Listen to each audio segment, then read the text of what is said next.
Given a piece of text, we want to generate the associated bit stream. I'll begin with a string control, and in this control you can type whatever alphanumeric text you like, or even special characters.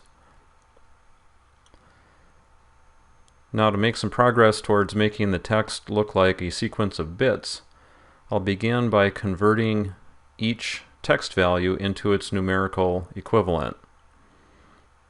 So recall that ASCII characters have an associated bit pattern, one bit pattern for each character, and we can think of those bit patterns as being numerical values. So this displays the hello 1, 2, 3 in terms of the decimal equivalents of each ASCII character.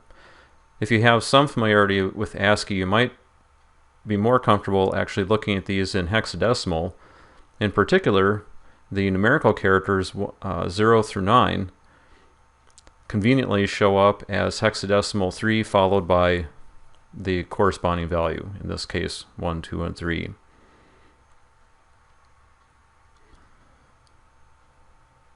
So we've got a numerical equivalent. Now we need to convert that into its Boolean array pattern.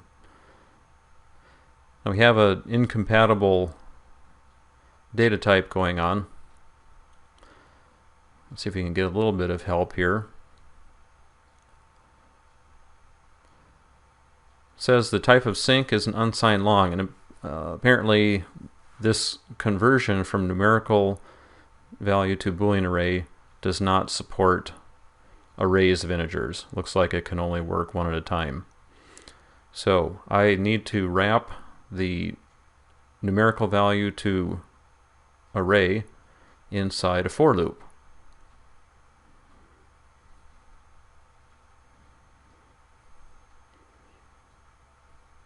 And the for loop will take its maximum value of count, that is the n, from the array itself.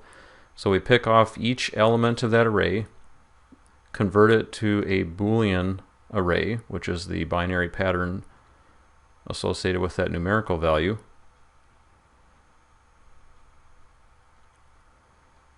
And let's see how we're doing. I need to take a moment to rearrange the front panel here. Hang on a second.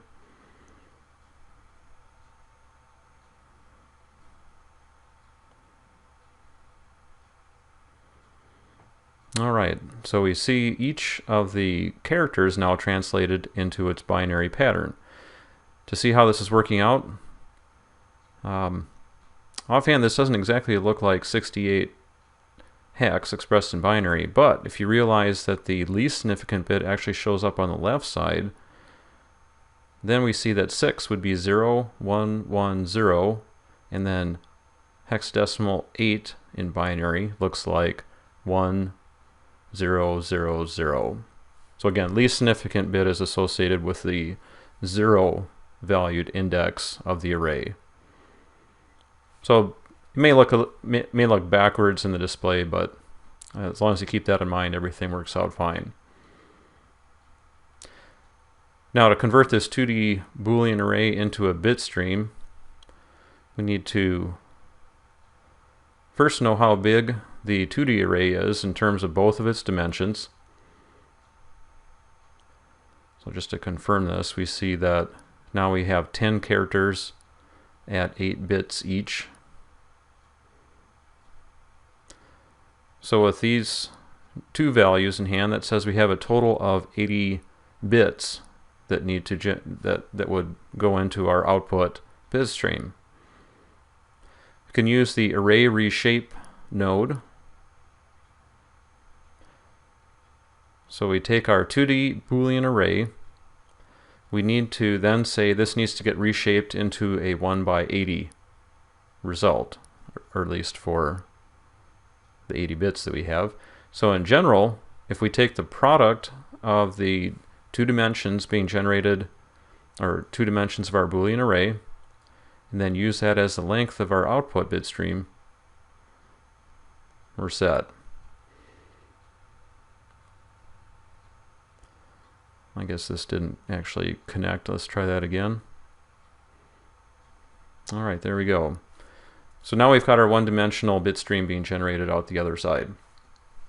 This is the main part of the insides of the subVI. We also would like to be able to insert so-called framing bits on demand, and that would go right inside the for loop structure.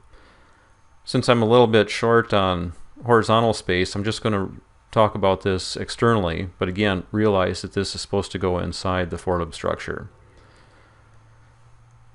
So the Boolean control is called insert framing bits, and when this is true, we want to append a start bit and a stop bit, or that is, we start with a start bit, 8 bits of character, which it comes from here, and then we append a stop bit to that result. You may find that the Boolean not is useful for generating the stop bit.